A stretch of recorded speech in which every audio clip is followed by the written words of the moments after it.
सफलता एक चुनौती है। इसे स्वीकार करो, क्या कमी रह गई। देखो और सुधार करो। मन का विश्वास रगों में साहस भरता है। गिरकर उठना, उठकर गिरना ना अखरता है। आखिर उसकी मेहनत बेकार नहीं होती। दोस्तों, यह कहानी आपको बहुत कुछ सिखा कर जाएगी। अंत तक आप लोग इस कहानी में बने रहिए। नमस्कार दोस्तों, आप लोगों का दिल से स्वागत है हमारे चैनल आर्ट वर्ल्ड स्टोरी पे। दोस्तों, हमें जो ये जीवन मिला है, तो इस जीवन में उतार चढ़ाव तो आते ही रहेगा। इसलिए हमें दुखों के घड़ी में घबराना नहीं चाहिए। एक नगर में एक बहुत बड़ा मिठाई का व्यापारी रहता था। उसका नाम दिनेश था। दिनेश के दो लड़के थे। दिनेश ने उस मिठाई के दुकान से बहुत बड़ा आदमी बन गया।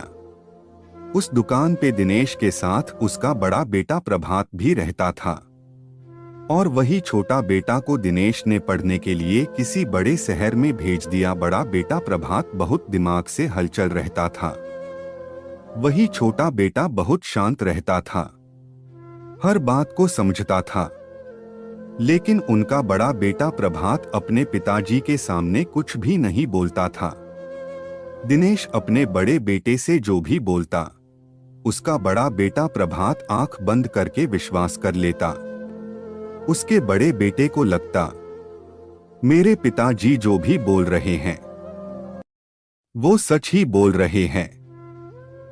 लेकिन दिनेश का छोटा लड़का गलत को गलत और सही को सही बोलता था। दिनेश अगर गलत बोलता तो उसका छोटा बेटा दिनेश के विरोध हो जाता। एक दिन दिनेश के मन में आया, क्यों ना मैं अपने बड़े बेटे का शादी कर दूं। कुछ ही दिन बाद एक अच्छी लड़की देखकर दिनेश ने अपने बड़े बेटे की शादी कर दी। सब कुछ सही चल रहा था। एक दिन दिनेश के छोटे बेटे को नौकरी लग गई। घर में सभी लोग बहुत खुश थे। फिर कुछ दिन बाद ही दिनेश ने अपने छोटे बेटे की भी शादी कर दी। दिनेश के छोटे बेटे और बहू बाहर रहते थे और बड़े बेटे बहू दिनेश के साथ रहते थे। प्रभात और प्रभात की पत्नी दोनों अपने सास ससुर की बहुत सेवा करते थे। लेकिन दिनेश और दिनेश की पत्नी दोनों बेटे बहू में भेदभाव करने लगे। दिनेश की पत्नी अपने छोटे बेटे बहू को बहुत प्यार करते थे, ठीक वही बड़े बेटे बहू को हर चीज के लिए ताना देते रहते थे। दिनेश भी अपने बड़े बेटे और छोटे बेटे में भेदभाव करता था। इन सबसे प्रभात की पत्नी बहुत दुखी रहती थी। वो सोचती थी, इतना मैं करती हूँ फिर भी सासू माँ हमसे खुश नहीं रहती है, हर बात में मुझे ताना देते रहती है। एक दिन दिनेश का बड़ा बेटे अपने पिताजी से कहता है, पिताजी ये मिठाई की दुकान अब उतनी नहीं चलती है, मैं दूसरा कुछ व्यापार करना चाहता हूँ। इसमें मुझे आपके साथ की जरूरत है। लेकिन दिनेश अपने बड़े बेटे को कहता है, तुम्हें क्या जरूरत है कमाने की, जो भी पैसे आ रहे हैं उतने में ही खुश रहो। दिनेश के मन में अपने बड़े बेटे को लेकर हीन भावना आ गया।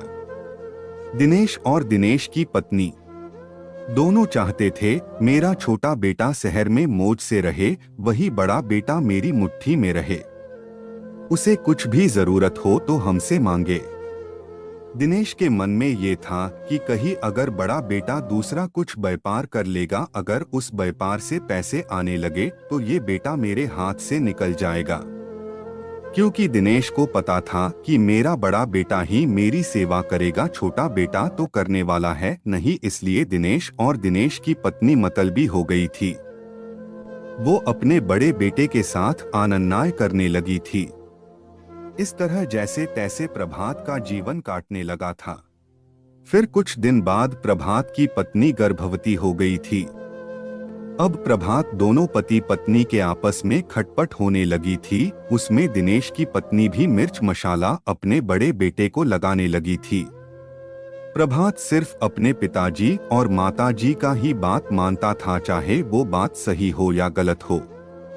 प्रभात की पत्नी अपने पति से कहती, सुनो जी, हमारे घर में एक मेहमान आने वाला है, उसके लिए हमें कुछ सोचना होगा।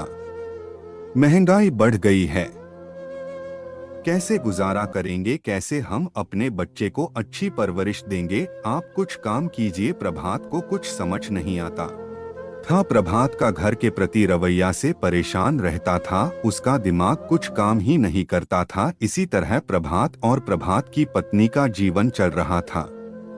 कुछ दिन बाद घर में एक खुशी आई, प्रभात को एक सुंदर सा बेटा हुआ। प्रभात ने सारे गली मोहल्ले में मिठाई बंटवाई। कुछ दिन बाद प्रभात का बेटा बड़ा होने लगा था।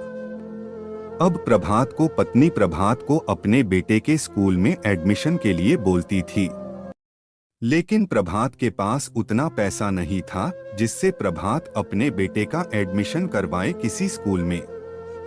इसी कारण प्रभात और प्रभात की पत्नी दोनों के बीच और कटपट होने लगी। प्रभात फिर भी अपने पिताजी के सामने कुछ भी नहीं बोलता था।